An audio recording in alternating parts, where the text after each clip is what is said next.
I really haven't played a whole lot, not as much as I would have liked, but it's because I'm getting a chance to do, some other pretty neat stuff like the USO trips and that kind of thing. Plus, I'm trying to get as much downtime with my family as possible. We got a 15-month-old son that I'm trying to get as much time as I can with, because obviously during the season that's tough. So I really haven't played as much as I'd like, but I plan on winning my own tournament now. At some point, I'm not making any guarantees for this year, but at some point I will win my own tournament. Do you have a foundation in New Orleans? Well, the Breeze Dream Foundation is our foundation, and we absolutely do a lot of things in New Orleans. Like I said before, we really have three major areas that we try to do a lot of work in, and those areas are all places that we've spent a lot of time and are close to our heart. San Diego being one of them, New Orleans, which obviously is where I play and spend most of my time, and then Purdue University, where I went to college and spent 4 years. Do you have much downtime while you're in San Diego? And if you do, what do you look forward to doing most? Well, usually it's golf, but it's interesting. I really haven't. I've been traveling so much that I haven't had a chance to be here a whole lot. But the family's been here, and certainly you love the sunshine, and really this is a great place to come to see obviously all the friends that we made when I was playing here, but also just a nice little getaway just to refresh and recharge the battery. And we start our off-season workouts here pretty soon, so I'll be headed back to New Orleans, getting ready for that, and certainly getting ready for a chance to repeat next year. Didn't you play in the Pro-Am at Bay Hill? I didn't play in the Pro-Am at Bay Hill. I played in the Pro-Am at the Honda Classic in West Palm, and so that's one of the cool things I've gotten to do this off-season that involved golf. I played with Jack Nicklaus in the Pro-Am for the Honda Classic in West Palm back in mid-March. And I got invited to play with Arnold Palmer in the Bay Hill Pro-Am, but I couldn't because I was on the USO trip. Otherwise, I would have been there in a heartbeat. But you figure those are two pretty neat opportunities there.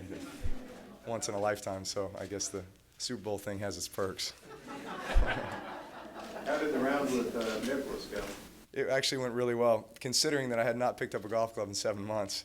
I literally had put the golf clubs away in June and started focusing on the season, and didn't have a chance to play. I went out and hit balls one time prior to going out with Jack, and the most nerve-wracking thing ever. And I don't think any of us as athletes ever get comfortable with this, especially since we're not really golfers. We think we are, but we're not.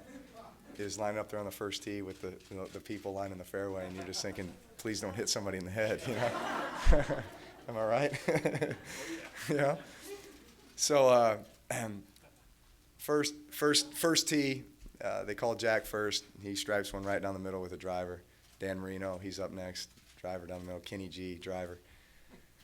And I have a 3-wood in my hand because it's really a 3-wood hole, short par 4. And I'm thinking, all these guys just hit driver. That means I got to hit driver. It's not a driver hole, so my confidence level's already low. What am I doing?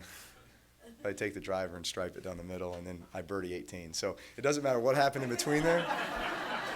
First drive down the middle, birdied 18 with the gallery. That's all that matters.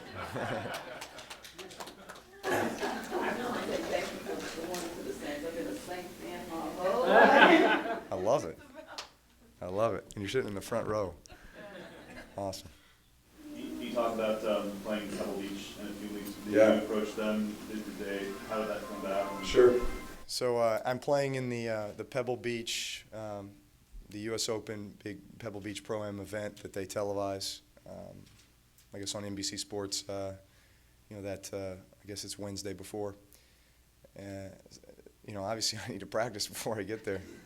If I get this championship under my belt, I'll be feeling pretty good about myself. But I got invited to do that shortly after the Super Bowl, and just one of those unique opportunities again to play in one of the best courses in the world, at one of the greatest venues, or in one of the most neatest atmospheres when you talk about the day before the U.S. Open. It'll be in the best shape it'll ever be in. So hopefully I don't go out there and embarrass myself or you guys. We're going to take two more questions, guys. Have you played Pebble before? I have. I played in the AT&T Pebble Beach Pro-Am a couple years back and shot okay there. But it's unpredictable as to weather and everything else. I mean, it could be windy, rainy. You'd never know, but I'll have my mind right. Because of your story and the way that you were let go by the Chargers and your status is a little bit smaller than some of the other prototypical quarterbacks, do you think because you won the Super Bowl MVP, a lot of people are identifying with you more and thinking that, hey, Drew did this and kind of represented those of us who dreamed but never really made it? Do you get that feeling when people talk to you about it? A little bit.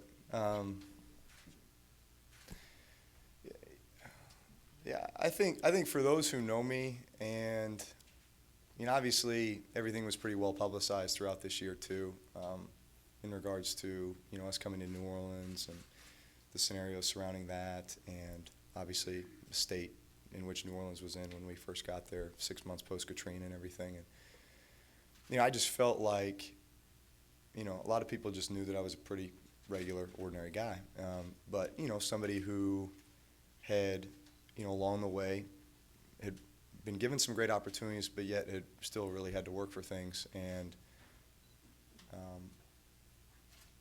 but just feeling like, hey, if it can happen to me, it can happen to anybody, kind of a thing. If you just have the right mindset and you believe in yourself and have confidence in yourself, and you're able to take those things in your life that would be otherwise perceived negatives, adversity, and be able to turn that into a positive, to see adversity as an opportunity and to then take advantage of that. And, I think the biggest example of that would have been my injury here in San Diego, where it happens the last game of the 2005 season. I'm going into a season where I don't have a contract.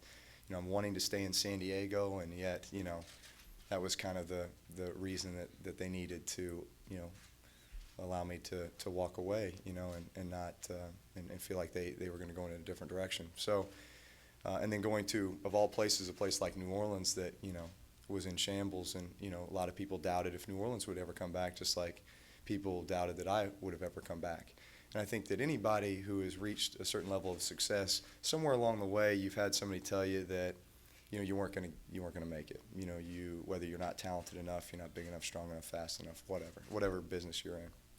And so then when you do reach that pinnacle of success, there's something to be said for that, and I think it's because, and if you can look back and say, man, I did things the right way, and certainly in our situation where, you embrace the city of New Orleans, and they embraced us, and it was a storybook, deal.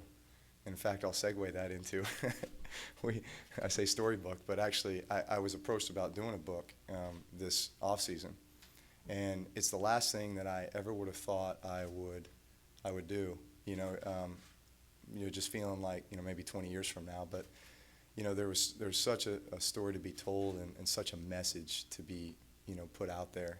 A lot of the long lines of your question and what I've been telling you about. And so we actually do have a book, or I have a book coming out July the 6th, and it's called Coming Back Stronger, Unleashing the Hidden Power of Adversity. And so it talks about a lot of those things over the last 4 years, and even the first, the 2004-05 seasons here in San Diego, where you just, I think it's something that a lot of people can, especially in the current economic times where so many people are going through such a hard time, it's something that they can identify with. It's something that they can grab onto, and it gives them hope. It lifts their spirits, and it makes them feel like, what, if I do things the right way, that good things will happen to me. And if I believe and have confidence and have faith that, what, I can pull through this. And so it's really somewhat of a self-help, but it's also it's just a motivational, inspirational story. And I hope that, people can take something from it. Do you tell people I told you so? No, not at all. I mean, there'd be too many people to tell that to. One of the great moments of my life will be, holding my son up there on the trophy stand after the Super Bowl game, and that's where you really reflect on the journey, what it took to get there, and who was a part of that with you, and just you're just trying to, man, be in the moment. And so when I was in that moment, I was sitting there thinking about not the people that doubted me along the way, but the people that believed in me along the way. The people that allowed me to be there because they gave me the confidence and the strength and the courage and all those things. And so those are the people that deserve the credit. Those are the people that I want to thank and recognize, not the people that didn't believe, but the people that did.